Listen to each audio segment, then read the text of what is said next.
سڵاو ڕێز بۆ ئێوەی بینەری ئازیز بەخێربێن بۆ بەرنامەی ئەم هەفتەیە ئێمە و بینەران. لەم سەردەمە ئاڵۆز و پڕ لە هەواڵ و شەڕ و نەئارامیەدا هەوڵ دەدەین بە زمانێکی ڕوون و بێپەردە لەگەڵ یەکتر بیر لە ژیان، ئازادی و چارەنووسی کۆمەڵگاکەمان بکەین. هیوادارین ئەم گفتوگویانە ببنە هۆی بەرپرسیارکردن، هوشیاری و نزیکبوونەوە لە ڕاستیەکان. لەگەڵمان بن.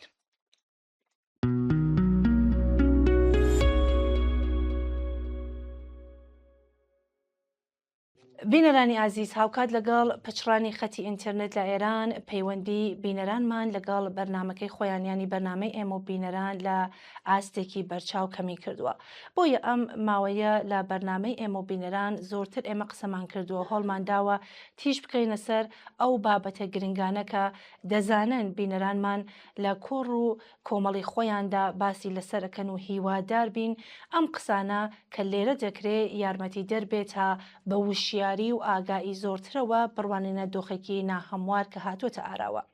هەر لەم ڕەوانگەوە بە بەرنامەی ئەم هەفتەمان بە چیرۆکی بەناو سەرکەوتنی کۆماری ئیسلامی لەم شەڕەدا دەست پێ بکەین و بپرسین ئایا دەسەڵاتێکی سیاسی کە سەردەمێک استراتیژیەکەی هەناردەکردنی شۆڕشی ئیسلامی بۆ ناوچەکە و تەنانەت دنیایش بوو، ئێستا کە ئەم استراتیژیە بۆتە تەقەلا بۆمانەوە دەکرێت ناوی سەرکەوتنی لێ بنین.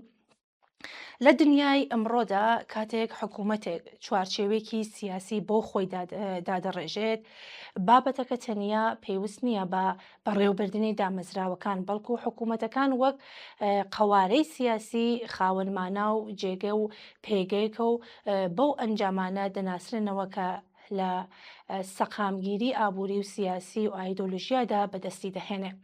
بەڵام کاتێک تەنیا مانەوە دەکرێتە پێوەری سەرکەوتن، ئەمە لە حقیقەتدا نیشانەی دابەزینی ئاستی جێگە و پێگەی دەسەڵاتە بۆ نزمترین ئاستی خۆی، واتە وازهێنان لەو پێوەرانەی کە بە شێوەیەکی ئاسایی هێزی دەوڵەتانی پێناسە دەکرێت.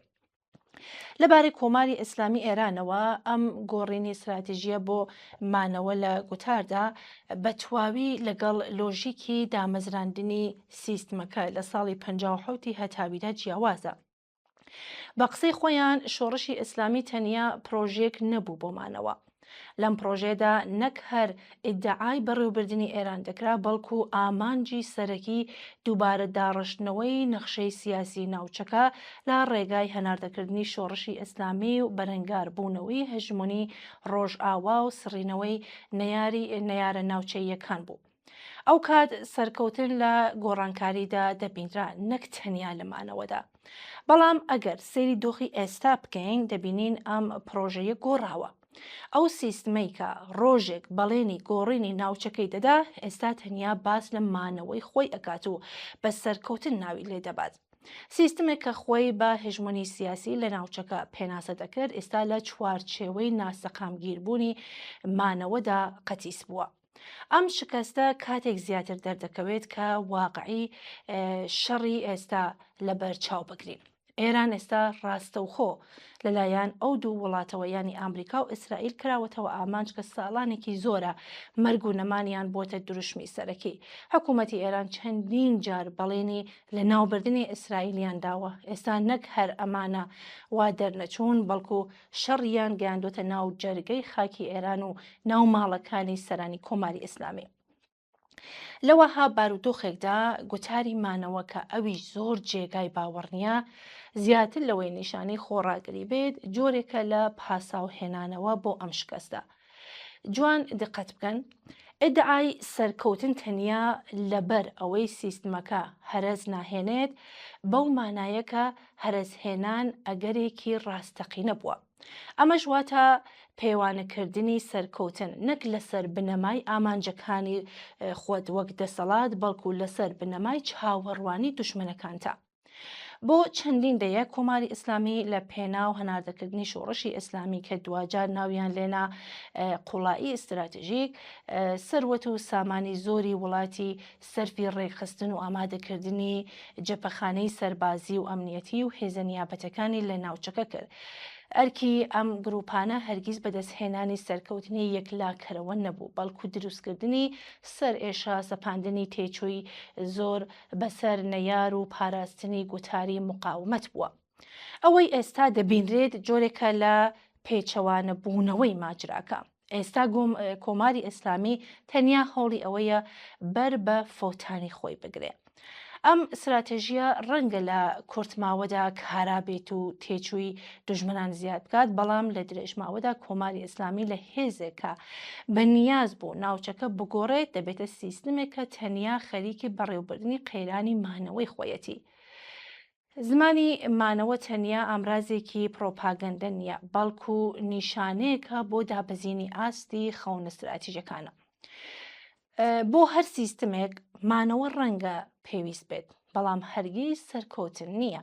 حکوومەتێکە ڕۆژێک بەڵێنی گۆڕینی نەخشەی سیاسی ناوچەکەی دەدا، ئێستا سەرکەوتنەکەی تەنیا لەوەدا دەبینێتەوەکە هێشتا لەسەر پێەکانی وەستاوە.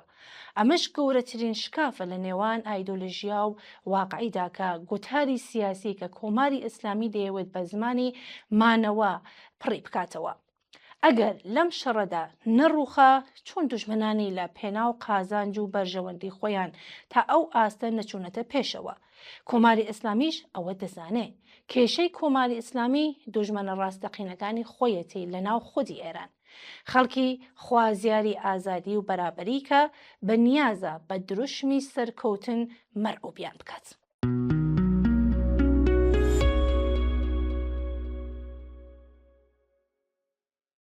ئێستا کە باسی ترسی کۆماری ئیسلامی نە لە شەڕ بەڵکو لەسەر هەڵدانی بزوتنەوە جەماوەریەکانی ناوخۆی ئێرانە، با بزانین ئەو دۆخەی ئێستا نائارامی پێش زریانە یان سەرکەوتنی کۆماری ئیسلامی.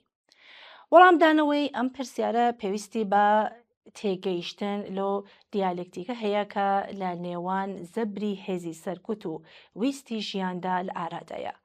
مێژوو پێمان ئێژێکە ئەم ململانیە بەردەوام بووە و ئەگەر زەبری هێزی سەرکۆت توانی بێتی بۆ کورتماوە هێزی ژیان بێدەم بکات، بەڵام سەرنجام هێزی ژیان خۆی سەلماندووە. ئەوەی ئێستا لە ئێران دەگوزارێت هەمان ململانەی مێژوویە، چۆن ئەوەی بەرچاوە تەنیا گۆڕانکاری سیاسی نییە، بەڵکو گۆڕانی گرێبەستی کۆمەڵایەتیە بۆ حکمی سەربازی ڕووتە. ڕژیمە سەربازیەکان وەک ئەوەی ئێستا لە ئێران حکم دەکات و باش وایە پێبێژین کۆماری پاسداران زۆر جار تووشی ئەم وەهمە دەبن کە بێدەنگی شەقام نیشانەی کۆنتڕۆڵکردنی تەواویەتێتی. بەڵام لە زانستی سیاسیدا ئەو بێدەنگیە کە لە ئەنجامی گوشاری ئەمنی و جەنگەوە دروست دەبێت پێدەوترێت ئارامی گۆڕستان. ئاشکرایە ئەم بێدەنگیە نیشانەی ڕازیبوون نییە، بەڵکو نیشانەی ئەوەیەکە کۆمەلگا خەریکی گۆڕینی شێوازی تێکۆشانیەتی. کاتێک ڕێگاکانی چالاکانی مەدەنی وەک خۆپیشاندان و ڕێکخراوبوون دادەخرێن، بزوتنەوەکە ناچێتەوە ناوماڵ، بەڵکو دەچێتە ناو ژێرزەمینەکان.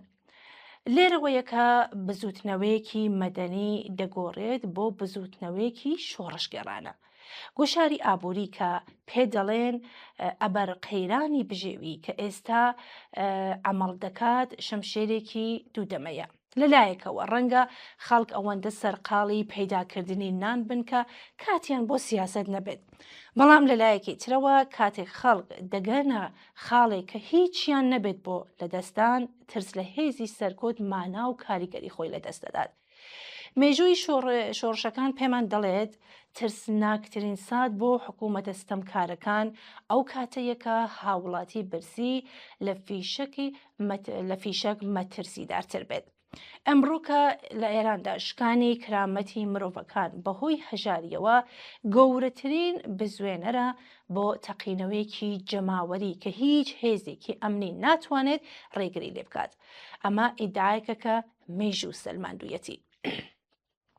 ئەو کەسانەی پێیان وایە بزوتنەوە مەدەنیەکان کۆتاییان هاتووە لەو ڕاستیە تێناگەن کە بزوتنەوەی ژینە گۆڕانکاریەکی معریفی و کولتوری بوو. نەک تەنیا ڕاپەڕینێکی سیاسی. کۆماری پاسداران دەتوانێت بە زۆر حیجاب بسەپێنێتەوە یان ئینتەرنێت ببڕێت، بەڵام ناتوانێت ئەو هوشاریە لە مشکی نەوەی نوێدا بسڕێتەوە کە چیتر ئامادە نییە بە شێوازی کۆن بژی. ئەم هوشیاریە وەک ئاگرێکی ژێر خۆڵەمێژە، وایە تەنیا پێویستی بە دەرفەتێکی بچووک وەک دەرزێکی تر لە ناو دەسەڵات یان شکستی زیاتر لە جەنگدا هەیە تاوەکو جارێکی تر سەرهەڵ بداتەوە. ڕاوایەتی ئائینی بۆ کۆنترۆلی فەزای سیاسی لە ئێران تا ڕادەیەکی زۆر لە ناوچووە، ئێستا تەنیا ڕەوایەتی چەک بۆ سەرکۆت ماوەتەوە.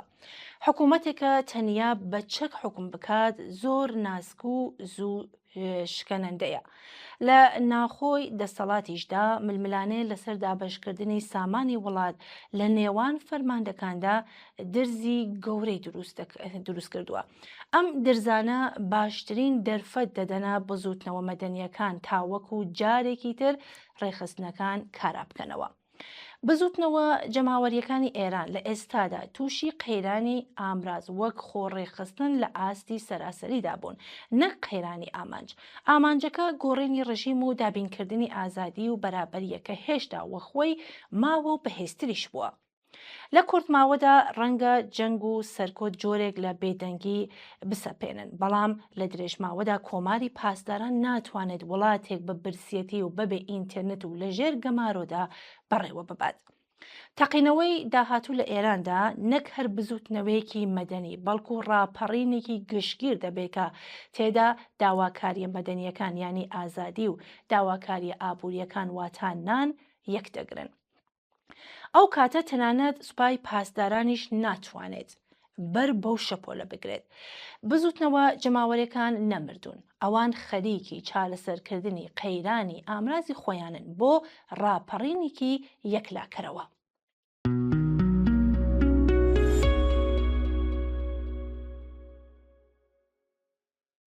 دیاردەیەکی گەڕانەوە بۆ ڕابردوو لە ساحەی فکری و سیاسی ئێراندا تەنیا هەڵبژاردنێکی ئایدۆلۆژی یان حەزێکی مێژوویی سادە نییە. ئەم مەیلە ڕێشەی لەناو قوڵایی دەرونی کۆمەڵایەتی، پێکهاتەی دەسەڵات و ئەزمونە کەڵەکەبووی مێژوویەکاندا هەیە. لە دەیەکانی دواییدا هاوتەریب لەگەڵ قەیرانی درێژماوەی ئابووری سیاسی و کۆمەڵایەتی شاهدی بەرزبوونەوەی شەپۆلێکی گەورەی خواست بۆ سەردەمە زێڕینەکان بین کە ئەفسانەی ئێرانی باستانەوە بگرێت تا دووبارە بنیادنانەوەی نوستالۆژی سەردەمی پەهلەوی یان سەردەمی سەرەتای ئیسلام کە گویا لەو قەیرانانە کە ژیانی ئێستای تاڵ کردووە ئاسەوارێک نەبوو. دیارە ئەمە دروێکی ئاشکرایە لەلایەن پێکهاتەی دەسەڵات یان ئەوانەی لە بیری گەیشتن بە دەسەڵاتن. بەڵام پرسیاری بنەڕەتی لێرەدا ئەوەیە: بۆچی کۆمەلگایەکە بە داواکاری ئازادیخوازی و دادپەروەری دەناسرێتەوە لە وەرچەرخانە مێژووەکاندا پەنا بۆ ڕابردوو دەبات؟ دیارە کاتێک ئاسۆی ئایندەدا دەخرێت، پرۆژەسازی بۆ سبەینێ جێگەی خۆی بۆ ڕابردوو چۆڵ ئەکات. لە دەرووناسی تاکە کەسیدا نۆستالژیا یان هەمان گەڕانەوە بۆ دواوەوە زۆرجار لە کاتی هەستکردن بە ناسەقامگیری و لە دەستانی کۆنترۆل بەسەر ژیاندا چالاک دەبێت.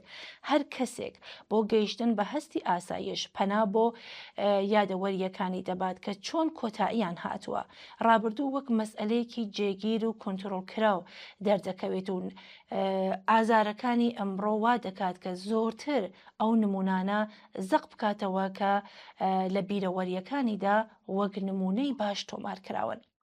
ئەم مەکانیزمە لە ئاستی کۆمەلگاشدا هەروە کار دەکات. کاتێک کۆمەلگایەک لە ئاستی سیاسیەوە دەگاتە بنباز، ڕابردوو دەبێتە پەناگایەکی دەرونی. ئەم نوستالژیا بە کۆمەڵە مەرج نییە ڕنگدانەوەی ڕاستەقینەی مێژوو بێت، بەڵکو بیرەوەری هەڵبژاردە و ئەحساسێکە کە وتمان تەنیا نمونە باشەکان سەق دەکاتەوە. ئەم دیدە بۆ ڕابردوو ئەگەرچی لە کورتماوەدا هێوەرکەرەوەیە، بەڵام لە درێژماوەدا دەبێتە هۆی لادان لە واقعیەتەکان و پەکخستنی بیرکردنەوەی ڕەخنەگرانە. ئێرانی مدرن ئەزمموی توندی وەک شۆڕش، شەڕ، سەرکوتکاری و کۆچی بە کۆمەڵی نوخبەکانی تێپەڕاندووە. ئەم ڕووداوانە تەنیا واقعی سیاسی نین، بەڵکو وەک قەیرانی کۆمەلگا هەژمار دەکرێن. کاتێک کۆمەلگایەک دەرفەتی ئەوەی نەبێت بە شێوەیەکی مەدەنی کا لەسەر هۆکاری تێکشکاندنی بکات، پرسیار بکات، ڕەخنە بگرێ و دەرس و ئەزمموی لێفێر بێ بۆ ئیدامەی ژیانی، لە ناو یادەوەری خۆیدا دەمێنێتەوە و لە ناخی خۆیدا دەبێتە پاشگۆی ئەفسانەکانی ڕابردوو کە ئەم ئەفسانانە دەبنە ڕاستی و ڕزگارکەر و فەریاد ڕست، چون خۆناساندن ینی ڕێگای ڕەخنە و پرسیار و داهێنانی لێ زۆت کراوە. نمونەی هاوشێوەی لە مێژووی جیهاندا زۆرن کە ئێستا کاتی گێڕانەوەیان نییە، بەڵام نیشانی دەدەن کە نوستالژی سیاسی بەرهەمی قەیرانی مانای تێکۆشانی ئینسان بۆ بنیادنانەوەی ژیان بەدەستی خۆیەتی، کەوابوو ڕیشەی سەرەکی ڕاکردن لە ئایەندا لە نەبوونی دامەزراوە مەدەنیەکاندا خۆی هەشارداوە. کاتێک هاوڵاتی هەست دەکات خاوەنی هیچ جۆرە کاریگەریەک نییە، ئیرادەی خۆی ڕادستی کەسێکی ڕزگارکەر دەکات. ئەم ڕادستکردنە بە شێوەیەکی کاتی دڵڕاوکێ کەم دەکاتەوە وابەستەئی بە فریاڕەس و ڕزگارکەر دەخاتە جێگەی بەهێزکردنی دامەزراوەکان و کۆمەلگا. ڕزگار بوون لەم بنبەستە لە ڕێگای نکۆڵیکردن لە ڕابردوو بەدەست نایێت، بەڵکو لە ڕێگای ڕوبەڕووبوونەوەی ڕەخنەگرانن لە ڕابردوویە بۆ وەرگرتنی دەرس و ئەزمون. پرسیارە بنەڕەتیەکە ئەوە نییە کە ئایا ڕابردوو باش بوو یا خراپ، بەڵکو ئەوەیەکە بۆچی ئێمە ئەمڕۆ تا ئەم ئاستە پێویستمان بە ڕابردووە. وەڵامی ئەم پرسیارە ئێمە دەگەێنێتە پێویستی بنیادنانی دامەزراوەی بەرپرسیار، میدیای فرەدەنگ و حزبی بەرنامە بۆ داڕێژاو. کۆمەلگای ئێران بۆ تێپەڕین لە تاکە کەس تەوەرئی پێویستی بە گوزەرکردن هەیە لە سەروەری تاکەوە بۆ سیستمی ئەقلانی.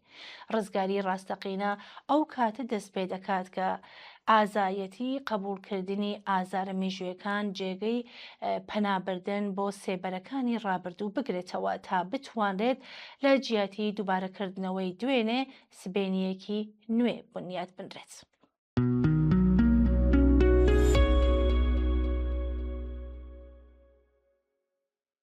سزا و گەمار و ئابوووریەکان یەکێکن لە ئامرازە هەرە گرنگەکانی سیاسەتی دەرەوەی هێزە جیهانیەکان، بەتایبەت وڵاتانی ڕۆژئاوا بۆ فشارخستنە سەر دەوڵەتانی نەیاری خۆیان.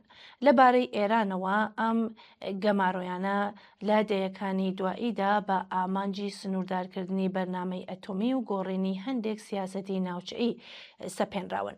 بەڵام واقعیەکە ئەوەیە کە دەرەنجامەکانی ئەم گەمارۆیانە بە شێوەیەکی ڕاستەوخۆ ژیانی ڕۆژانەی خەڵکی ئاسایی کردوتە ئامانج. کەمبوونەوەی داهاتە نەوتیەکان، سنووردارکردنی دەسڕاگەیشتن بە سیستمی دارایی نێودەوڵەتی و بەرزبوونەوەی ڕێژەی هەڵاوسان، پرۆژەکانی کۆماری ئیسلامی نەبۆ گەندەڵی و نەبۆ زیادەخوازیەکانی کەم نەکردوێتەوە. باری قورسی ئەم گەمار و ئابوووریانە بووەتە هۆی دروستکردنی بارودۆخێکی سەخت بۆ بەشی زۆری خەڵکی ئێران. ئەم دۆخە نەک هەر تێچووی ژیانی بەرز کردوێتەوە، بەڵکو داهات و دەسڕەنجی کرێکار و زەحمەتکێشی بۆ نزمترین ئاز دابەزاند و دەسڕاگەیشتن بە پێداویستە سەرەکیەکانی وەک خوراک و دەرمانی بووەتە کارێکی سەخت.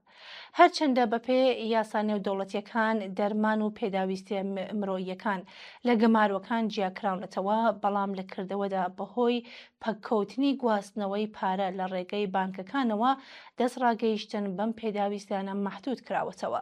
نمونەیەکی ئازار بەخش ئەوەیەکە لە راپۆرتێکدا هاتووەکە نەخۆشێکی توشبوو بە شێرپەنجە لە ئێران بەهۆی بەرزبوونەوەی خەیاڵی نرخی دەرمانەکانی لە چارەسەرکردن پەشیمان بووەتەوە و مردنی بێدەرمانی هەڵبژاردووە. ئەمە نیشانی دەدات کە جەنگی بانک لە پێناو قازانج چۆن ڕاستەوخۆگیانی مرۆڤەکان دەخاتە مەترسیەوە. ئەم مۆدڵەی گەمارۆ لە وڵاتانی تریش تاقی کراوەتەوە و دەرەنجامی وێرانکەری هەبووە.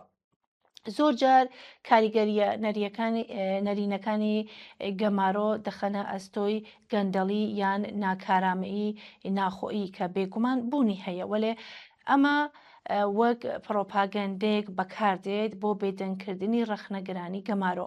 بەم شێوەیە گەمارۆ وەک ئامرازێکی پێویست یان تەنانەت بە سوود نیشان دەدرێت.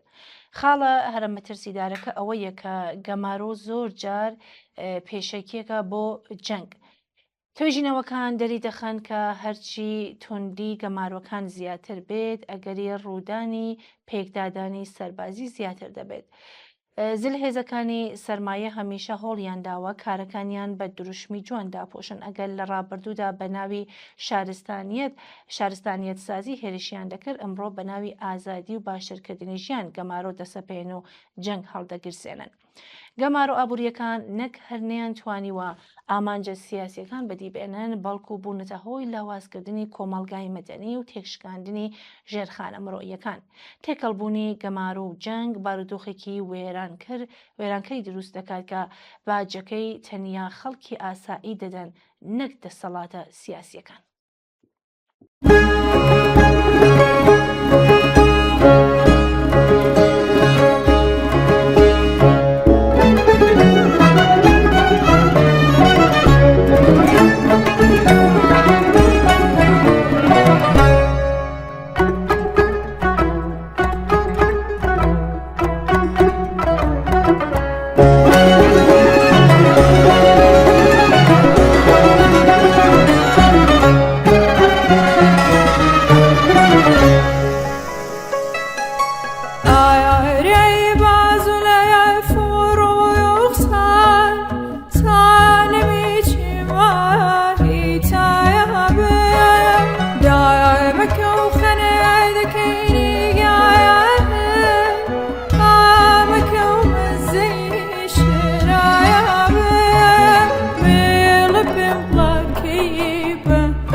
تو يبلم قروري ياخذك في البيت اللبن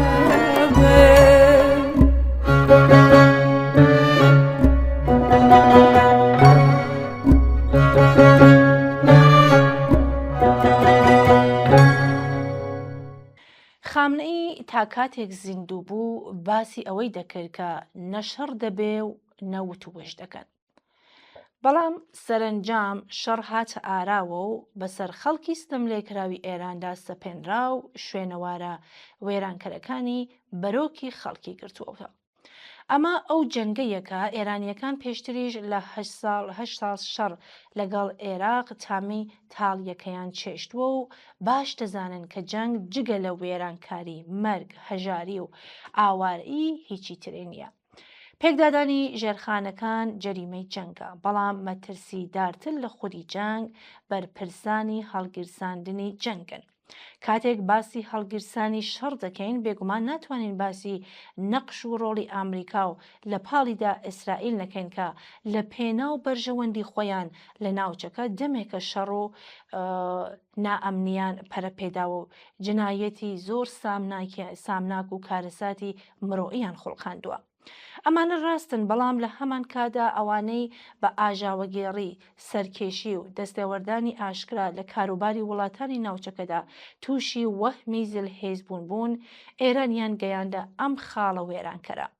بۆیە سەرانی ڕژیمی فاسدی کۆماری ئیسلامین و لە سەرەوەی هەموویانەوە عەلی خامنەئی وەک ستەمکارێکی دەسەڵات پەرستگا بە استراتێژی دژایەتیکردنی ناوچەکە ئێرانی گەیاندە ئەم دۆخە و لە ئاستی نێودەوڵەتیدا تەنیا و گۆشەگیر کرد. ئەم دەسەڵاتە ئاینیە کە لەسەر بنەمای ویلایەتی فەقیه دامەزراوە ڕووی خوێناویترین حکوومەتەکانی لە مێژووی ئێران سپی کردوێتەوە. بۆ چەندین دەیە ئەم ڕژیمە سەروەت و سامانی وڵات تاڵان دەکات، بەشێکی بۆ بەرژەوەندی کەسی و بەشێکەی تری بۆ بەهێزکردنی سوپای پاسداران، پرۆژەی موشکی ئەتۆمی و درۆن خەرج دەکات. هەرچەندە بانگەشەی ئەوە دەکەن ئەم تێچووە زەبەلاحانە بۆ ئاسایشی وڵاتە، بەڵام ئێستا بۆ هەمووان ڕوون بۆتەوە کە تەنیا شتێک لای ئەم ڕژیمە بێبەها بێت ئاسایش و ئەمنیەتی خەڵکی ئەم وڵاتەیە. ئەوەی لای ئەوان گرنگە تەنیا ئاسایشی دەسەڵات و پاراستنی نظامێکە کە لەسەر دەریایەک لە خوێن ماوەتەوە. دەسەڵاتدارانی کۆماری ئیسلامی لە وەرچەرخانێکی فریوکارانە کتوپەڕ بوونەتە ناسیۆنالیست و هاواری نیشتمان پەروەریان گوێ فەلەکی کەڕ کردووە. ئەوە لە کاتێکدایەکە ساڵانێکی زۆر نەتەوایەتیان بە کوفر و لادان ناواز دەکرد. خەڵکی ئێران هیچ هاوەڕوانیەکی لە ترامپی ستەمکار و نەتەنیاهۆی منداڵکوژ نییە کە دڵسۆزی ئێران بێن، بەڵام لە هەمان کادا دەزانن کە سەرانی ڕژیم ئامادەن ئێران بکەنە خاکی سوتا و تەنیا بۆ ئەوەی چەند ڕۆژێکێتە لە دەسەڵاتدا بمێنەوە. بۆ یەکێشەی سەرەکی لەگەڵ کۆماری ئیسلامیە و هاوار دەکەن درۆ ئێژن ئامریکایە، دوژمنی ئێمە هەر لێرەیە.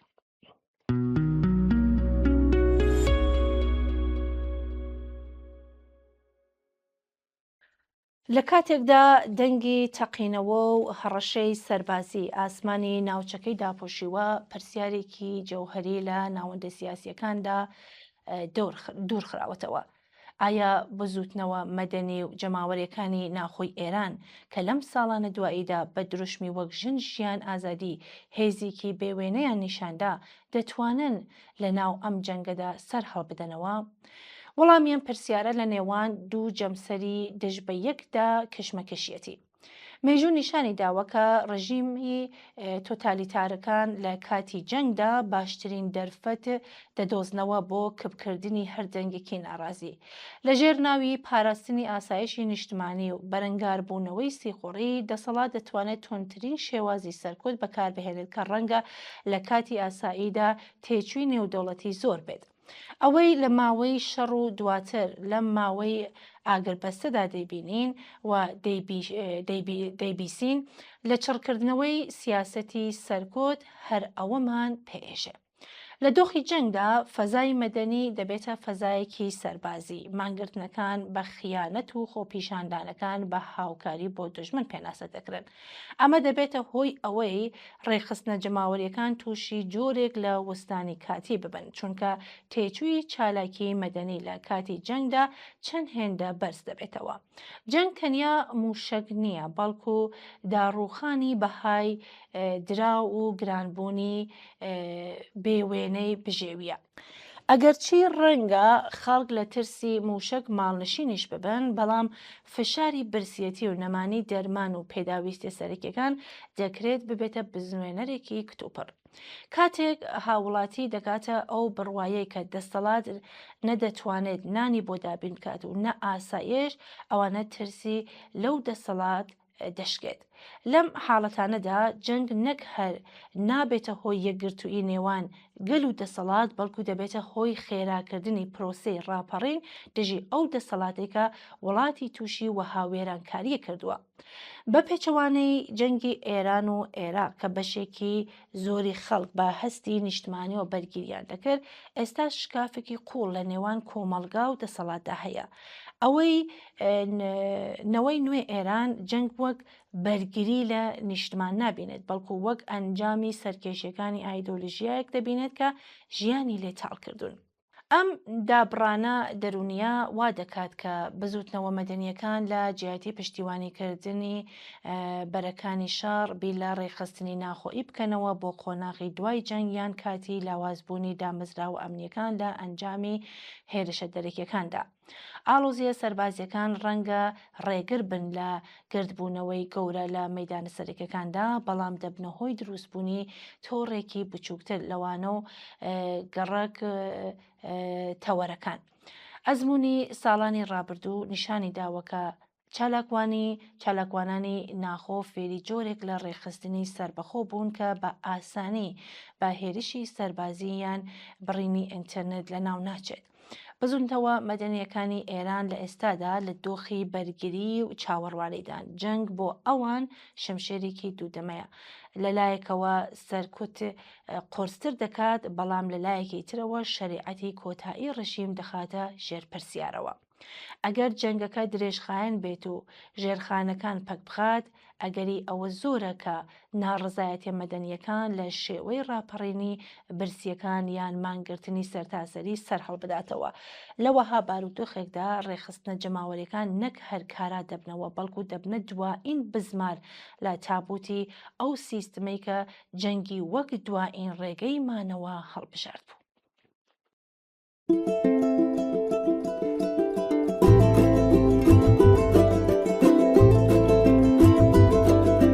شهروانو کسی یادای که به قربانو تو نهیلی طولامه به دست خون میشانو.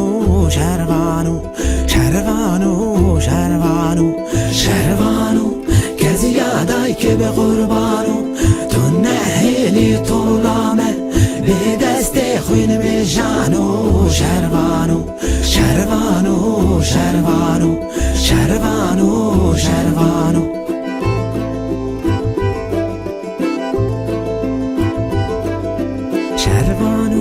چلنگو از گوریده دل که یاری باراده تفنگل سر میلانو. شهروانو شهروانو شهروانو شهروانو چلنگو از گوریده دل که یاری باراده تفنگل سر میلانو. شهروانو شهروانو شهروانو شهروانو شهروانو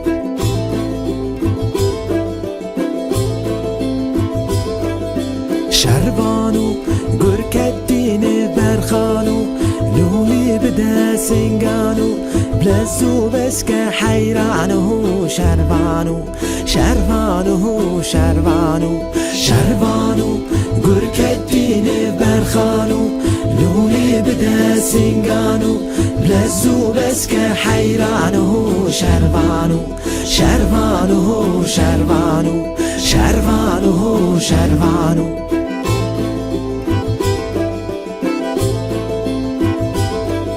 شهروانو دریا دوست دزانو کس سوران عزمانو یان چکا دجمن معنو شروانو شروانو شروانو شروانو یا دوست دزانو کس سوران عزمانو یان چکا دجمن معنو شروانو شروانو شروانو شروانو شروانو لەم ڕۆژانەدا کە پێکەوە قساکەین ئێران چۆتە قۆناغێکی قەیرانیاویەوە لە مێژووی دوای گەیشتنی بە دەسەڵات لە کاتێکدا زۆربەی لێکدوانەکان جەخت لەسەر زیادبوونی هژمونی سوپای پاسداران لە ساحەی سیاسیدا دەکەن گۆڕانکاریەکی مەترسیداریش لە ساحەی گشتی و لە شەقامەکانی ئێراندا لە ئارادایە گۆڕانکاریەکە ڕاستەوخۆ دەست بەسەر ژیانی ڕۆژانەی خەڵکدا دەگرێت لە دەستپێکی جەنگەوە کۆماری ئیسلامی لایەنگەرانی خۆی ینی بەسیج و تۆڕەکانی سەر بە سوپا بە شێوەیەکی ڕێکخراو هێناوەتە سەر شەقامەکانی تاران و شارە گەورەکان ئەوان بە گروپە بچووک و گەورەکان لە ناو گەڕەکەکاندا دەسوڕێنەوە دروشمی ئائینی و دژە ئەمریکی دەڵێنەوە و کوڕی نەوحە خوێندن لەسەر شەقامەکان ساز دەکەن ئەم چالاکیانە تەنیا نمایشێکی سادە نین لە مەیدانە گشتیەکاندا سوپا موشکەکان نمایش دەکات و لایەنگەرانیشی لە دەوریان کۆ دەبنەوە و نوێژی جەماعەتی لێ ئەنجامەدەن ئەمە پەیامێکی سمبولیە بۆ نیشاندانی دەسەڵات و سەپاندنی هژمونی ئایدۆلۆژی بەسەر تەواوی شاردا هاوتەریب لەگەڵ ئەم نمایشە خاڵەکانی پشکنینی بەسیج و پۆلیس لە هەموو شوێنێک بڵاوبوونەتەوە ئەوان نەک تەنیا ئۆتۆمۆبیلەکان بەڵکو تەلەفۆنی دەستیش دەپشکنن بۆ دۆزینەوەی هەر پەیام و بابەتێکی دژ بە حکوومەت ئەم فشارە ئەمنیە وای کردووە خەڵکی ئاسایی بە تایبەت ڕەخنەگران لە ترسی دەستگیرکردن و ئازیەت و ئازاری دوایی شەقامەکان چۆڵ بکەن و ئاگایان لە خۆیان بێ ئەم دۆخەنوویی جەنگ دروستی کردووە پرۆسێکی کۆمەڵایەتی درێژخایەنی هەڵگەڕاندنەوەدا خەڵکی ستەم دیتوو لە چەند دەیەی ڕابردوودا توانیویان لە ڕێگای کارە بچووک و ڕۆژانەکانەوە وەک جۆری پۆشاک چوونە کافەکان و تێکەڵبوونی کچ و کۆڕ لە شوێنە گەشتیەکاندا شەقام دەدەستی دەسەڵات وەربگرنەوە و فەزایەکی غەیرە ئایدۆلۆژی دروست بکەن دوای ناڕزایەتیەکانی ژن ژیان ئازادی لە ساڵی 2022 ئەم پێشڕەویە گەیشتە لووتکە و ژنان بە ئاشکرا حیجابی زۆرە ملیان ڕەت کردەوە بەڵام ئێستا بەهۆی دۆخی جەنگ و کشانەوەی خەڵک لایەنگەرانی حکوومەت جارێکی تر شەقامەکانیان داگیر کردوێتەوە بۆیە جەنگ لێرەدا تەنیا لە ئاسماندا نییە بەڵکو لەسەر زەوی و لە ناو جەرگەی شارەکاندایە حکوومەت جەنگ وەک دەرفەتێک بەکاردەهێنێت بۆ سەپاندنی دیسیپلینی ئایدۆلۆژی گەڕاندنەوەی ئەو نەزمە کۆمەڵایەتیەی کە لە ساڵانی ڕابردوودا لاواز ببوو بچووکردنەوەی ساحەی گشتی گۆڕینی شەقام لە شوێنێکی فرەدەنگەوە بۆ شوێنی نمایشی وەفاداری بۆ دەسەڵات ناوەندگەرایی ئەمنی گۆڕینی سیستمی سیاسی بۆ سیستمێکی تەواو سەربازی کە بە تەنیا پشت بە لایەنگەرانی دەبەستێت ئەوەی ئێستا لە ئێران دۆگزەرێت ڕاستە جارێ هەرسهێنانی کۆماری ئیسلامی نییە بەڵکو گۆڕانیەتی بۆ دەسەڵاتێکی کۆنتڕۆڵ کراوتر کە چیتر نەک تەنیا لە ڕێگای دامەزراوەکان بەڵکو لە ڕێگای داگیرکردنی فەزای شارەکان دەیەوێت شەریعەتی خۆی بسەلمێنێت جەنگ بووە هۆی ئەوەی کە پێشڕەوی خەڵک لانیکان بە شێوەیەکی کاتی تووشی پاشەکشە بێت بۆیە دەبێت بڵێن جەنگی ڕاستەقینە تەنیا موشک بارانکردنی بنکە سەربازیەکان نییە بەڵکو ئەو ململانەیە کە ئێستا لە شەقامەکانی تاران و شارە گەورەکاندا بۆ یەکلاکردنەوەی خاوەنداریەتی شەقام لە ئارادایە و درەنگ ناخایەنە کە خەڵکی ماندوو برسی و ستەمدیتی و شەقامەکان وەردەگرنەوە.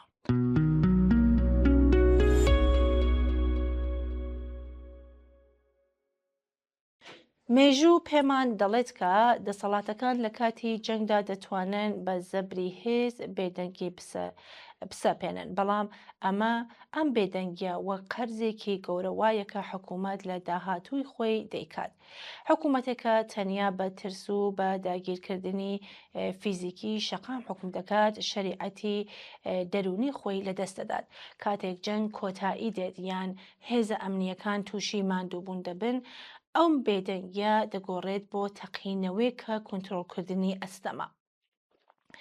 کۆمەلگای ئێران لە ئێستادا وەک مەنجەڵێکی بوخار وایە. کوشارەکان لە چەندین لایەنەوەن: ئابووری، گەمارۆ و جەنگ بەژێوی خەڵکیان وێران کردووە. کۆمەڵایەتی، سوکایەتیکردن بە کەرامەتی مرۆڤەکان لە خاڵەکانی پشکنیندا. سیاسی، داخرانی هەموو دەرگاکانی گۆڕانکاری هێمنانە. کاتێک هەموو ڕێگاکانی دەربڕینی مەدەنیدا دەخرێن، کۆمەلگا بەرەو ڕادیکالیزم دەچێت، واتە تەقینەوەی داهاتوو ڕەنگە زۆر تونتر و بە فراوانتر بێت لە ناڕزایەتەکانی پێشوو. کۆماری ئیسلامی هەمیشە بانگەشەی ئەوەی کردووە کە ئەگەر ئازادی نەبێت لانیکەم ئاسایش هەمە. بەڵام کاتێک جەنگ دەکاتە ناو شارەکان و ئاسایشی دەرونی و فیزیکی خەڵک لەناو دەچێت، ئەم قسەیە بێمانە دەبێت. خەڵک لە خۆیان دەپرسن ئەگەر ئەم حکوومەتە نەتوانێت نان و ئاسایش دابین بکات، سوودی مانەوەی چییە؟ ئەو پرسیارە بزوێنەری سەرەکی ڕاپەڕینە گەورەکانە. بە بڕوای زۆرێک کەس جەنگ بۆ ماوەیەکی کاتی شەقام لە خەڵک دەسێنێتەوە، بەڵام لە هەمان کادا پرۆسەی داڕوخانی دەسەڵات خێراتر دەکات. ڕژیم لەم دوو جەنگەدا زۆر لاواز بووە، هەر بۆیە بێگومان شەقامەکان بە خێرایی لەلایەن خەڵکەوە داگیر دەکردنەوە، کەوا بوو ئەم بێدەنگی ئێستا بێدەنگی ڕازیبوون نییە، بەڵکو بێدەنگیەکە بۆ چاودێریکردنی دەرفەت. هەرچەندە جەنگ دەتوانێت بۆ ماوەیەک تەمەنی دەسەڵات درێژ بکاتەوە، بەڵام لە درێژماوەدا دەبێتە هۆی ئەوەی کە تەقینەوەی داهاتوو نەک هەر شەقام بەڵکو تەواوی سیستمەکە ڕابماڵێت.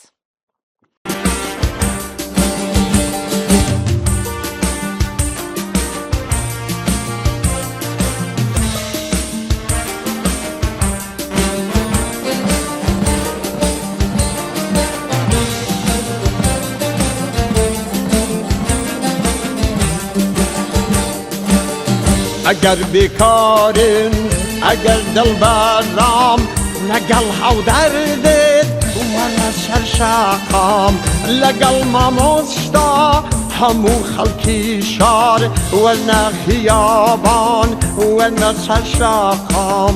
دەریای قینیگەل دەشکێنێ دوور من، تەنیا بە شۆڕش خەڵکە زادە بن، تەنیا بە شۆڕش خەڵکە زادە بن.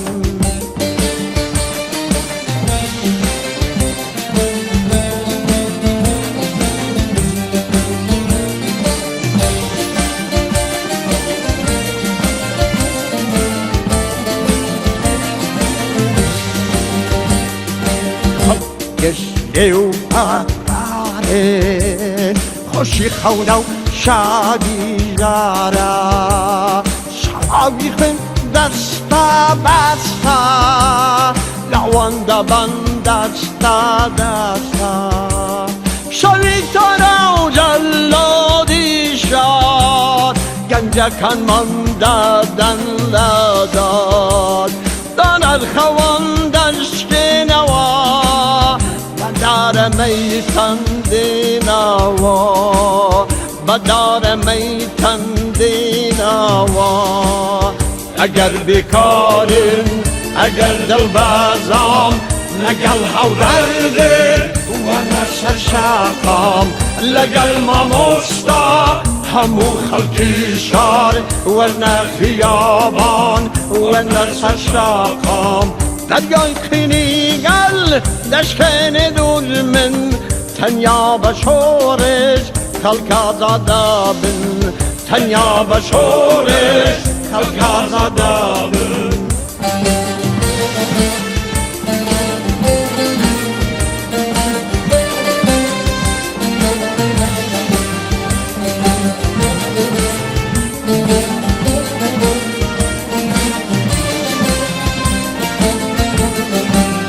ئیتر بەبەستێ سەردانەواوی بەشیە بێدەنگی دیلی چەوچاوی، ئیتر بەبەستێ سەردانەواوی بەشیە بێدەنگی دیلی چەوچاوی، ئیتر بەبەست بێ ژیانی سستی گیر و دەیاسای کۆنە پەرستی.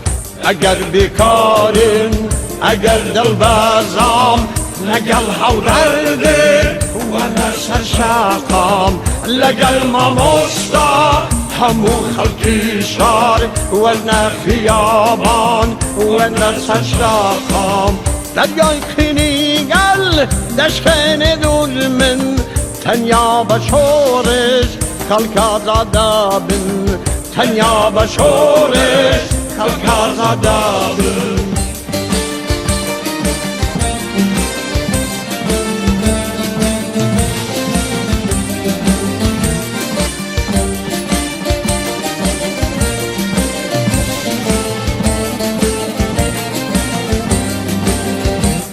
تا سر اسقان چووە کەسەی سەبران پڕ بووە ئێوە لەکن ئەی خەڵکی شار هەیداد بێداد هەی هاوار کیچانی گر کوڕانی خوێن خاوەن غیرەت ئێوە لەکن خاوەن غیرەت ئێوە لەکن ئەگەر بێکارن ئەگەر دڵبەرزام لەگەڵ هەڵدەردێ وەرە سەرشاقام لەگەڵ مامۆستا هەموو خەڵکی شار وەرنە خیابان وەرنە سەرشاقام دەریای خینیگەل دەشکێنێ دوور من تەنیا بە شۆڕش خەڵکازادە بن تەنیا بە شۆڕش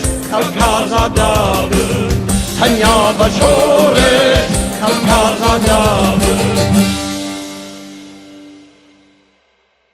کاک سیروان پێ وایە هێزی چەپی ئێران لە بەردەم تاقیکردنەوەیەکی مێژووییدا یان نوێبوونەوە یان سڕانەوە لەم بارەوە چەند خاڵێک وەک پێشنیار دەخاتە ڕوو دەڵێ ئێستا پرسیارەکە ئەوەیە ئایا چەپ دەیەوێت لە مێژوودا بمێنێتەوە یان بکەوێتە پەراوێزەوە.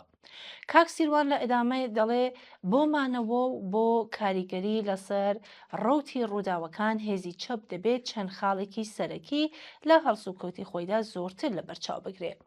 یەکەم گەڕانەوە لە پەراوێزەوە بۆ ناو ژیانی خەڵک. چەپ ساڵانێکی زۆرە تەنها قسە دەکات. نوێبوونەوە بە نووسینی بەرنامەی گەورە دەست پێ ناکات بەڵکو بە تێکەڵبوون بە کێشە ڕاستیەکانی وەک حەقدەست کرێخان و دەرمان و ئەمنیەتی کار بەگشتی ژیان و ئازادی دەست پێ دەکات. خەڵک متمانە بەو هێزە دەکەن کە لە کاتی تەنگانەدا لە تەنیشتیان بێت. دووهەم ڕێخستن لە ئاستی بچووک و ڕاستەقینە. ڕێکخراوێکە ڕیشەیان لە ناو کۆمەڵگادا نییە تەنها ناوێکی بۆشن. دەبێت شانەی بچووک و چالاک لە ناو کارگاکان و ناوەندەکانی کار و هەموو کەلێن و قوشبێنی کۆمەڵگا دروست بکرێن. پاشە ڕۆژ کاری گەورە لە پەیوەندی نێوان ئەم خاڵە بوچکانەوە دروست دەبێت. سێم گۆڕینی زمان. زۆربەی کۆمەڵگای ئێستا تەنها بیر لە سەخامگیری و ئاسایشی ژیان دەکاتەوە. ئەگەر چەپ نەتوانێت دادپەروەری کۆمەڵایەتی وەک ئامرازێک بۆ ئاسایشی ژیان لێک بداتەوە و بیکات بە گوتارێکی گشتگیر مەیدانەکە دەدۆڕێنێت. دەبێت نیشان بدرێ عەداڵەتی کۆمەڵایەتی مەرجی ژیانێکی شایستەیە نەک خەونێکی دوور و درێژ. هەر ئەمڕۆ لە هەر هەنگاوێکدا مانە بکرێتەوە. چوار ئامادەیی لە ژینگەی کار و ژیانی ڕاستەقینە. سیاسەت تەنها لە فەزای مەجازی و کۆڕە ڕەوشنبیرەکاندا نییە. کارگا، قوتابخانە، نەخۆشخانە و کارگاکان ئەو شوێنانن کە متمانەی کۆمەڵایەتی تێدا دروست دەبێت. بەبێ ئامادەیی لەوێ چەپ تەنها دەبێتە دەنگێکی نامۆ لە دەرەوە. 5 ڕاگەیاندن وەک پردی پەیوەندی. پێویستمان بە ناوەڕۆکێکی سادە و تێگەیشتوو هەیە کە پەیوەندی بە ژیانی ڕۆژانەوە هەبێت. زمانە ئاڵۆز و فەلسەفیەکەمان هێزی چەپی لە کۆمەڵگا دوورخستوێتەوە. دەبێت ڕاگەیاندن ببێتە هۆی دروستکردنی هاوپشتی و جوڵەیەکی دیاریکراو نەک تەنها نیشاندانی زانیاری. 6 یەکخستنی خەباتی جیا لە یەک. ئەمڕۆ هەموو چینەکان بەجیا دەجەنگن و ئەمەش هێزی ناڕزایەتی بەرامبەر ڕژیم لاوەستەر دەکات. ئەرکی چەپ ئەوەیە نیشانی بدات ڕیشەی کێشەکان یەکە و دەبێت چارەسەریش بە کۆمەڵ بێت. با چەپ دەست لە تاکەڕەوی و هەرکەس خۆی بە هەڵگری هەموو ڕاستیەکان بزانێ هەڵگرن. حوت وەلانانی کێشە ناخۆیەکان بەردەوامی شەڕە مەزهەبی و حەزبیەکانی ناخۆی چەپ بە مانای خۆکوشتن دێت. هیچ لایەنێک بە تەنها ناتوانێت چەپ نوێ بکاتەوە. هاوپەیمانی لەسەر خاڵە هاوبەشەکان بژاردە نییە، بەڵکو مرجی مانەوەیە. هەشتم دوورکەوتنەوە لە چەقبەستوئی یا دوگماتیزم. دووبارەکردنەوەی قاڵبەکانی ڕابردوو بێ ڕەچاوکردنی دۆخی ئێستا ئێمە دەکاتە هێزێکی موزەخانەی. ئەگەر مارکسیزم زیندووە دەبێت لە ناو ژیانی ئەمڕۆ و کردەوەی ئێستادا خۆی بەرهەم بێنێت و نیشان بدات بە کەڵکی ژیانی ئەمڕۆ دێت. نهم گەڕاندنەوەی چەمکی ئێران بۆ ناو دادپەروەری. نابێت هەستی نیشتمانی بۆ هێزە دیکتاتۆرەکان جێبهێڵدرێت. بەرگری لە نیشتمان تەنها بە بەرگری لە ژیانی خەڵکەکەی ماف یان حورمەت و کرامەتیان وەک ئینسان مانا پەیدا دەکات. دادپەروەری کۆمەڵایەتی مەرجی ڕزگارکردنی نیشتمانە. خەباتی بەردەوام. بنیادنانەوەی کۆمەڵایەتی پرۆژێکی درێژخایەنە. ناکرێت بە پەلەپەلیان چاوەڕێ بازدانی کتوپەڕ بین. ئەگەر ئێمە بە شێوێکی بەردەوام و جێمتمانە لە مەیداندا نەبین، هێزە سەرکوتگەر و ڕاسترەوەکان شوێنەکەمان پڕ دەکەنەوە. ڕاستە چەپی ئێران وەک ڕێکخرا و ئێستا زەعیفە، بەڵام هێشتا لە یاریەکە نەچوەتە دەرەوە چۆن ئاوات و ئارزوەکانی خەڵک بۆ ئازادی و بەرابەری هێشتا زیندووە. ئەگەر ئێستا دەست بە نوێبوونەوە نەکەین، بەیانی هیچ هێزێک بۆ بنیادنانەوە نامێنێت. ئەمە بانگەوازێکە نەک بۆ گەڕانەوە بۆ ڕابردوو، بەڵکو بۆ دروستکردنی ئامادەیەکی نوێ لە ناو جەرگەی کۆمەلگای ئەمڕۆدا. کاتی ئەوە هاتووە لە بڕی بەرگری لە ناوەکان بەرگری لە ژیان بکەین، یان پێکەوە ئەم کارە دەکەین، یان هەروەک باسکرا دەکەوینە پەراوێزی ڕووداوەکان.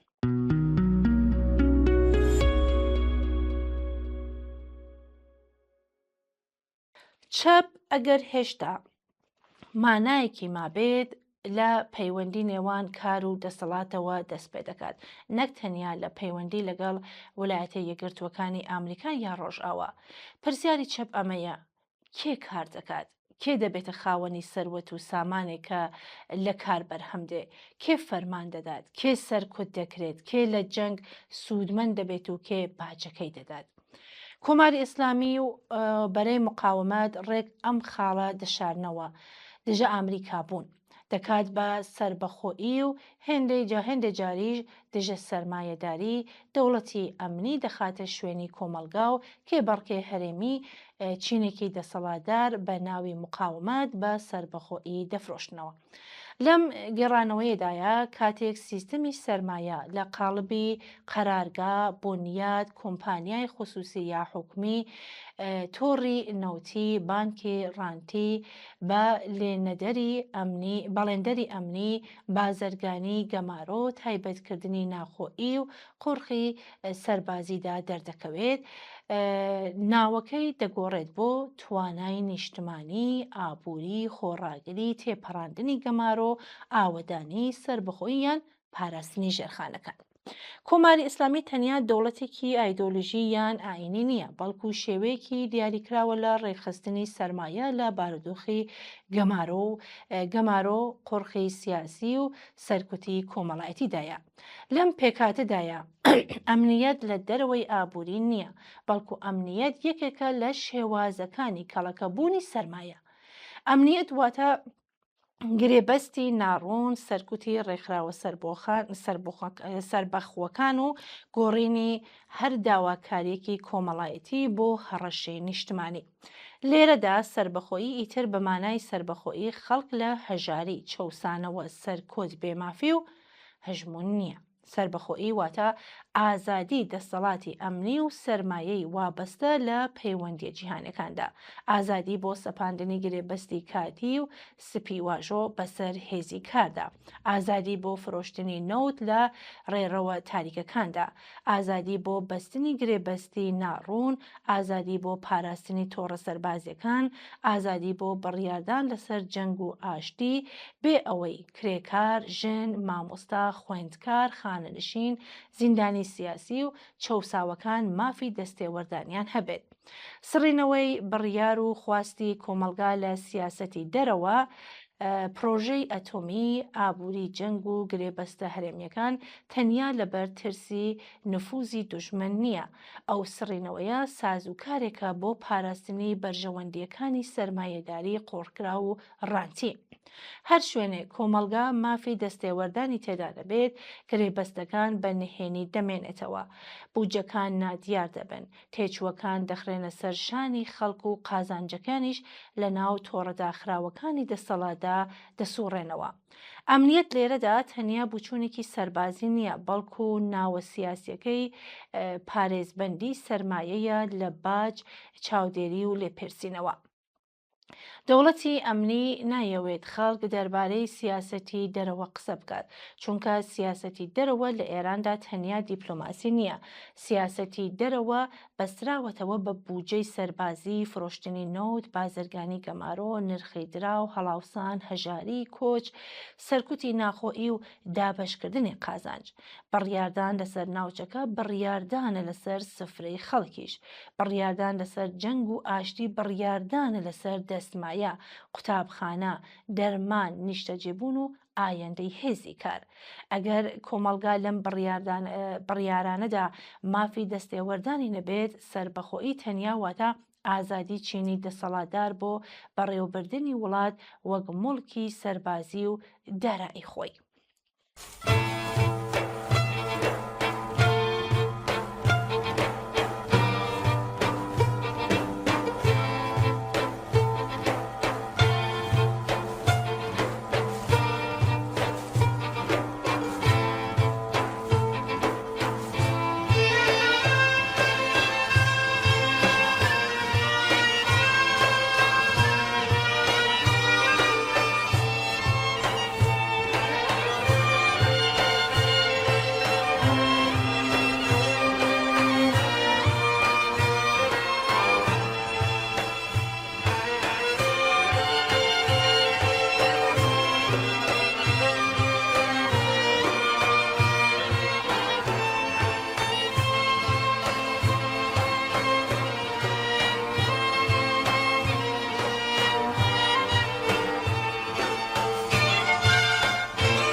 لەم ماوەیەدا بەدەستپێکردنی شەڕ نێوان کۆماری ئیسلامی و ئامریکا و ئیسرائیل بەشێک لە هێزی چاپ لەژێر ناوی مبارزە دژی ئیمپریالیزمی ئامریکا ناڕاستەخۆ کەوتونەتە دیفاع لە کۆماری ئیسلامی کە بە چەپی محور مقاومەت ناویان دەرکردووە. لەم بارەوە کاک محەممەد لە نووسراوێکی کووردا باس لەوە دەکات کە ئایا ئەم بەشە بەناو چەپ سێبەری دەسەڵاتن یا دەنگی خەڵکن.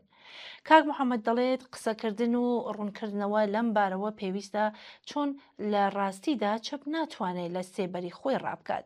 چەپی محور مقاومەت ئەگەر چی ناڕەوایە ناوی چەپیان لێ ببرێ بەڵام چۆن خۆیان وە پێناسە دەکەن بۆتە جێگەی پرسیار.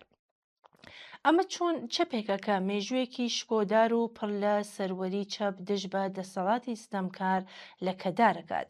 بۆیە پێویستە بۆ هەمووان ڕوون بێتەوە کە ئەم بەناو چەپە دوورە لە سیاسەت و هەڵسوکەوتی چەپی باوەڕمەند بە ئازادی و بەرابەری و بە گشتی ڕۆتی باوەڕمەند بە ڕێبازی سوسیالیست.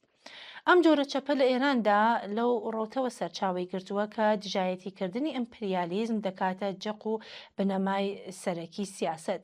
ئەوان بە پشتبەستن بە نەریتی دژەداگیرکاری سەدەی بیستەم خەبات دژی ئامریکا و ئیسلامیل بە ئەرکی هەرسەرەکی دەزانن. لەم ڕەوانگەیەوە سیاسەتی دەرەوەی کۆماری ئیسلامی و هاوپەیمانە ناوچەیەکانی وەک بەشێک لە بەرگری جیهانی بەرامبەر بە سەرمایەداری و ئیمپریالیسم دەبینن. لە کوردستان باشکرا پاڵپشتی هێزەکانی کۆماری ئیسلامی بۆ سەرلایەنە سیاسیەکان دەکەن، هەرچەند لەوانەیە ڕەخنەشیان هەبێ بەڵام لە کاتی هەسیاردا وەک شەڕ لەگەڵ ئیمپریالیزم ئەم ڕەخنانە دەچنە پراوێزەوە. ئەم ڕەوتە هەرچەندە لە ئاستی جیهانیدا بەرامبەر بە ناعەداڵەتی هەستیارە بەڵام کاتێک دەگاتە سیستمی ناخۆیی بێتەنگ دەبێت. لێرەوەیەکە ئامانجە بەرزەکان واتە دژی ئەمپریالیزم بوون دەبنە ئامرازێک بۆ پاساوهێنانەوە بۆ دەسەڵاتی ناخۆی. زۆر جار وتراوە کە ئەم شەڕەکە هاتووەتە ئاراوە نە بەخواست و نە بە ئارزووی خەڵکی ئێرانە. هەردوو بەرەی شەڕ لە پێناو بەرژەوەندی خۆیان شەڕ دەکەن یان سۆڵح دەکەن، کەوایە جگە لەوەی کە خەڵکی ئێران بەگشتی دژی شەڕن بەڵام لە بیری ناکەن کە کۆماری ئیسلامی ڕۆڵی سەرەکی بووە لە هەڵگیرسانی ئەم شەڕە. لە هەمان کادا دەزانن کە ئامریکا و ئیسرائیل لە پێناو بەرژەوەندی خۆیان ئیش دەکەن کە ڕەبتی بە ژیان و گوزەرانی ئەوانەوە نییە. بەڵام لێرەدا خاڵێکی گرنگ هەیە کە نابێ لەبیر بکرێ، ئەویش خەڵکی وەگیان هاتووی ئێرانە کە پێش شەڕ و کاتی شەڕ و دوای شەڕیش گیرۆدەی دەسەڵاتی کۆماری ئیسلامین و هەر بۆیە ئەم دەسەڵاتە بە دوژمنی سەرەکی خۆیان دەزان و دژی ئەم دەسەڵاتە خەبات و تێکۆشانی خۆیان ڕێک دەخەن. بەڵام ئەم بەناو چەپە بە گۆڕینی ئاراستەی ڕەخنە لە ئازادی کۆمەڵایەتیەوە بۆ هاوکێشە سیاسیەکان جیا لە دروشمەکانی عەمەڵەن مەیدانی بربەرەکانی خەڵک دەگۆڕێ لە خەبات دژی کۆماری ئیسلامی بۆ دژایەتیکردن لەگەڵ ئیمپریالیزم. چەپێکە دەبێت دەنگی کرێکاران، هەژاران و ئازادی خوازان بێت ئەمەڵەن و لە کردەوەدا حکوومەتی پاسداران لە ژێر ڕەخنە و بێزاری خەڵک دەرباز دەکات و ڕق و بێزاری خەڵک دەگوازێتەوە بۆ شوێنێکی تر. لەم بۆچوونەدا دادپەروەری کۆمەڵایەتی بە ناوی خەبات دژی ئیمپریالیزم دەکرێتە قوربانی بەرژەوەندیەکانی دەسەڵات. ئەنجامەکەشی بەداخەوە بۆتە بێمتمانەی خەڵک بە زمانی چەپ بەگشتی. ئاشکرایەکە ئەمە چەپێکی پێچەوانەیە، لە قسەدا دژی دەسەڵاتی جیهانیە و لە کردەوەدا بێ ئازارە بۆ دەسەڵاتی ناخۆی. بیری ئازادی فەلەستین دەکاتەوە بەڵام لە ناخۆدا عەمەڵەن بە گۆڕینی دوژمنی سەرەکی خزمەت بە جێگیرکردنی پایەکانی دەسەڵات دەکات کە هەمان سیاسەتی کۆمەڵکژی بەڕێوە دەبات.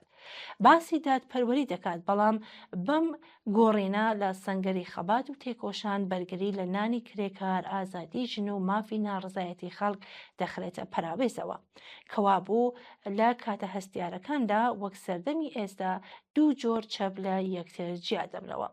سەردەمی ئاگربەست چەپی محور مقاومات هەرچەندە شەڕی ناوێت بەڵام لە ئاشتی بەردەوامیش دەترسێت چونکە ئاشتی بە واتای کۆتایی هاتنی ئەو مقاومەتە دێت کە ناسنامەی سیاسەکەی لەسەر بنیاد ناوە.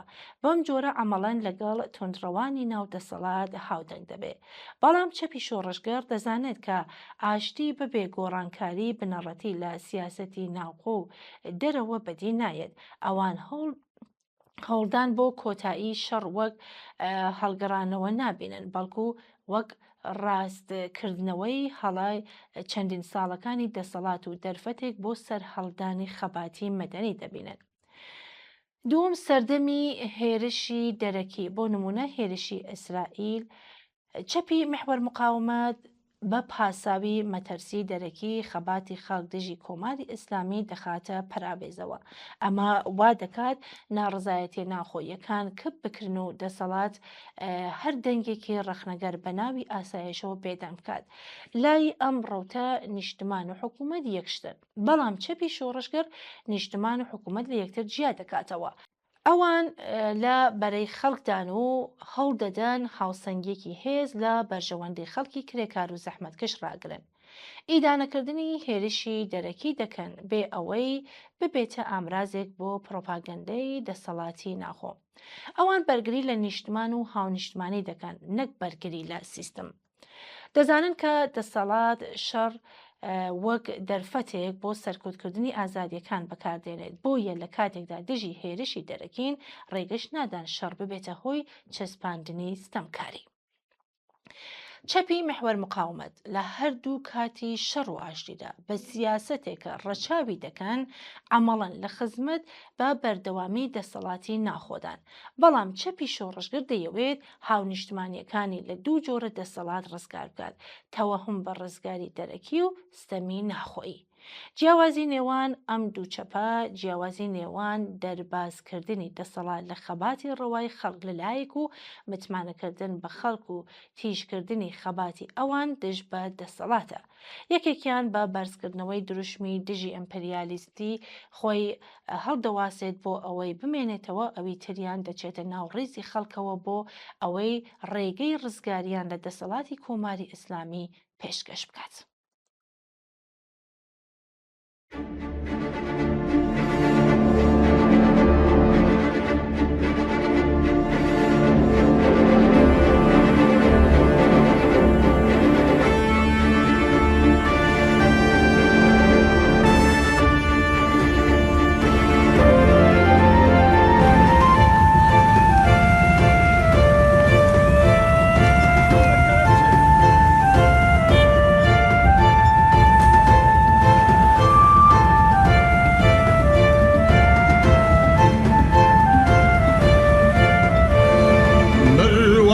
توفانی شورش بستاوە هێرشی ڕاشی دێوەت ماش لەولاوە هەڵکەین ئاڵای هەڵمەتباری و ڕاپەڕی ئاڵای سووری ئازادیمان شاکەوە کارگەری ڕابەر پێشەنگی جەماوەت هەستین ڕابین بۆ ڕزگاری بەشار هەستین تێکرا خوێنمش تەفروت و ناکەی حکمان لە مەگیدیەلەم پێنەوە هاواری هەڵمەت هەناماری بینەت ئاجێری کەینەوە سەرچاوەی منە هەموو شەڕ و کوێرەواری ستەمگەری بڕواو نەیتەوە تا هەتایە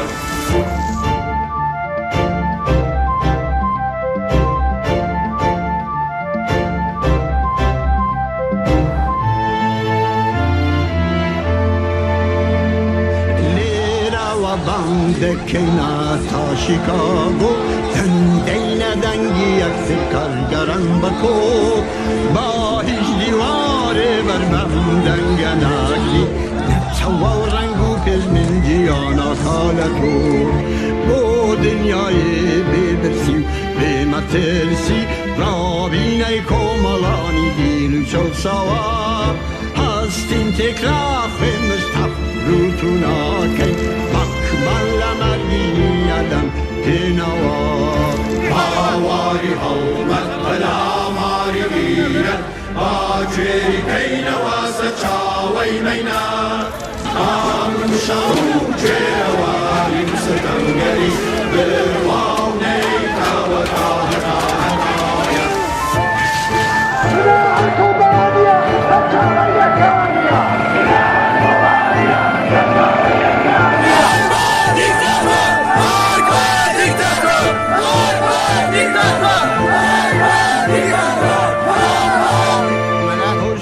ستمکاری و حکمی سرمایه تک دل بروخنین داری شیبینی بس یادن دانا و دن بیل دنیایا اسمایا یک گرتن دایا یک گری کشکی ستمکاری و حکمی سرمایه تک دل بروخنین داری شیبینی بس یادن دانا و دن بیل دنیایا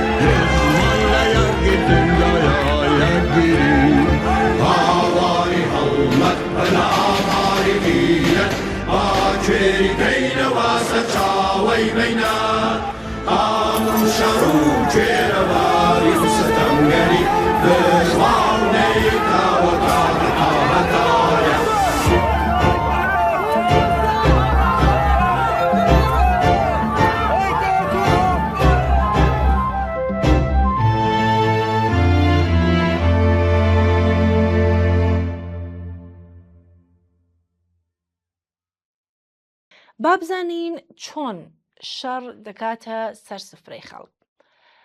لە کاتی شەڕدا حکوومەتەکان هەمیشە باز لە ئامانجە سەربازیەکان، ژێرخان، هێزی بەرگری و دانوستان دەکەن. بەڵام بۆ زۆرینەی خەڵک شەڕ ئەو کاتە دەبێتە ڕاستی و هەستی پێدەکەن کە نرخی خۆراک بەرز دەبێتەوە، کرێ هاتوچۆ گران دەبێت، کارگاکان کەرەستەکەیان نامێنێت، کاتژمێرەکانی کارکردن کەم دەبێتەوە، کاربات دەبڕێت، خاوەنکار حەقدەستەکان دوا دەخات و حکوومەتیش داوا لە خەڵک دەکات خۆڕاگر بن. بەڵێ ئەو کاتە کە هەر دەنگێکی ناڕزایەتی بە بیانووی خزمەت بە دوژمن سەرکۆتەکرێت. مەسەلەکە تەنها ئەوە نییە چه شوێنێک بردومان کراوە، مەسەلەکە ئەوەیە تێچووی ئەو شەڕە چۆن دەخرێتە سەرشانی کرێکاران، موچە خۆران، خانە نشینان و خێزانە هەژارەکان. تێگەیشتن لەوەی کە چۆن تێچووی شەڕ دەگوازێتەوە بۆ سەر شانی خەڵک کارێکی ئاسان نییە. زانیاریەکان شاراون. ناوەندە حکوومیەکان یان زانیاری نادەن یان بە شێوەیەکی هەڵبژێردرا و چەواشەکارانە قسە دەکەن. ڕێکخراوە کرێکاری سربەخۆی بوونیان نییە و ڕۆژنامەگەری سربەخۆش لەژێر گوشاری ئەمنیەتیدایە. زۆرێک لە کارگاکانیش ناتوانن بە ئاشکرا باسی کێشەکانیان بکەن. لە بارودۆخی وەهادا دەبێت لە نێوان راپرت و هەواڵە بە دوای نیشانەکاندا بگەڕین و لە ڕەوانگەی ژیانی خەڵکەوە سەیری ڕووداوەکان بکەین. شیکاریابوووریەکانی ئەم دوایانە باس لە زیانگەیشتن بە کەرتەکانی پۆڵا، پێترۆکیمیا، غاز و بنزین دەکەن. گرنگ نییە ئەم ئامارانە چەند وردن، گرنگەوەیە کە نیشانی دەدەن شەڕ گەیشتوێتە ناو ژیانی ڕۆژانەی خەڵک. ئەم هێرشانە لە کاتێکدا ژێرخانی ئابووری وێران دەکەن کە پێشتریش بەهۆی هەڵاوسانی بێوێنە تووشی داڕمان بوون. بە پێ ئامارە فەرمیەکانی ئێران لە مانگی خاکەلەوەی 1405 نرخی کەلوپەلەکان بە بەراورد بە ساڵی ڕابردوو 73.5 زیادی کردووە. ئەمە واتە خێزانەکان بۆ کڕینی هەمان ئەو شتانەی ساڵی ڕابردوو کڕویانە دەبێت نزیکەی 2 ئەوەندە پارە بدەن. نرخی نان و دانەوێڵە زیاتر لە 106% گران بووە. نرخی ڕۆن و لەبەنی نزیکەی لە 100% زیادی کردووە. لە هەمووی گرنگتر ئەم هەڵاوسانە زیاتر فشار دەخاتە سەر چینە هەژارەکان. ئامارەکان نیشانی دەدەن کە چینی هەژار ینی دەهەکی دووهەم زۆر زیاتر لە چینی دەوڵەمەند ینی دەهەکی دەهەم تووشی گرانی بوون. کەواتە شەڕ پێناوەتە ناو ئابوووریەکەوە کە بۆ کارگەر و خەڵکی کەمداهات پێشتریش وەک بارودۆخی نائاسایی وابووە. هەر کێشێکی نوێ لە دابینکردنی غاز، کارەبا یان سوتەمەنی ڕاستەوخۆ زیان بۆ سفرەیە دەگەیەنێت کە پێشتریش بەهۆی گرانیەوە زۆر بچووک بوو. گەمارودانی ئابووری، گرانبوونی بیمەی کەشتیەکان، دوورکۆتنەوەی ڕێگاکانی هاوردەکردن، کێشە لە گۆڕینەوەی دراو، گرانبوونی گواستنەوە و سوتەمەنی و دروستبوونی کۆسپ لە بەردەم گەیشتنی کاڵە سەرەکیەکان، هەموو ئەمانە لە ڕاستیدا شێوەیەکی تری بەردەوامی جەنگن. بێبەشی زۆری خەڵک گەمارۆ تەنها وشەیەکی سەربازی یان سیاسی نییە، بۆ ئەو گەماروە ینی گرانبوونی کاڵاکان لە بازاردا، نەمانی کەرەستەی خاو، مەترسی داخرانی کارگاکان و بێکاربوون، گرانبوونی کرێ گواستنەوە و دەرمان، گوشار بۆ سەر بوجەی خێزان و نەمانی ئاسایشی کار. تەنانەت ئەگەر هیچ بۆمبێکیش نەکەوێتە خوارەوە، گەمارۆ دەتوانێت ژیانی مرۆڤەکان بردومان بکات و تێکی بدات. لەناو ئەم جەنگەدا گەروی هورمۆز دەبێتە ناوەندی سەرەکی کێشەکان. حکوومەتەکان وەک ئامرازێکی فشار و دانوستان سێری دەکەن، بەڵام بۆ خەڵکی کەم داهات مەسەلەکە جیاوازە. هەر بڕیارێک دەربارەی هورمۆز، هەناردەی نەوت یان ڕێگە بازرگانیەکان بدرێت، ڕاستەوخۆ دەگۆڕێت بۆ نرخی نان، بنزین، دەرمان، کاربا و کڕینی خانۆ. کۆمەلگا نابێت تماشای بڕیارگەلێک بکات کە ژیانی ئەویان تێدا پشتگوێ خراوە. چی بکرێت؟ پێش هەموو شتێک بڕیار لەسەر شکاندنی بێدەنگی و دوجار چوونەتی دەنگ بەرزکردنەوە، بەتایبەت لە دۆخی ئەمنی ئێستادا کاراترین کار خۆڕێک خستنە. دەنگ دەبێ پشتی بە هێزێکی یەکگرت و بێ تا ئەگینا سەرکۆت دەکرێت. لە کۆتاییدا بێژین جەنگ تەنها بە نەخشەی سەربازی و دیپلۆماسی و ئاماری ملیار دۆلاری تێناپەڕێ. دەبێت بپرسین ئەم ئامارانە لە ژیانی ڕۆژانەدا چی دەگەێنن. کاتێک باز لە ژیانی ملیارها دلار دەکەین، دەبێت باسی ئەم کەسانش بکەین.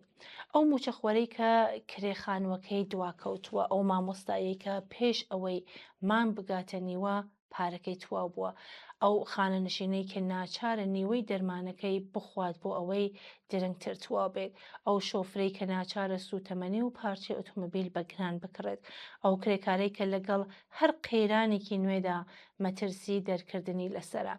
پەیوەری ڕاستەقینە بۆ هەڵسەنگاندنی هەر جەنگێک ئەوەیە: ئایا ژیانی کرێکاران، مامۆستایان، پەرستاران، خانەنشینان و خێزانە هەژارەکان باشتر دەبێت یان دیسان تێچووی جەنگ و ئاوەدانکردنەوەی دوای جەنگ دەخرێتە سەر شانی ئەوان؟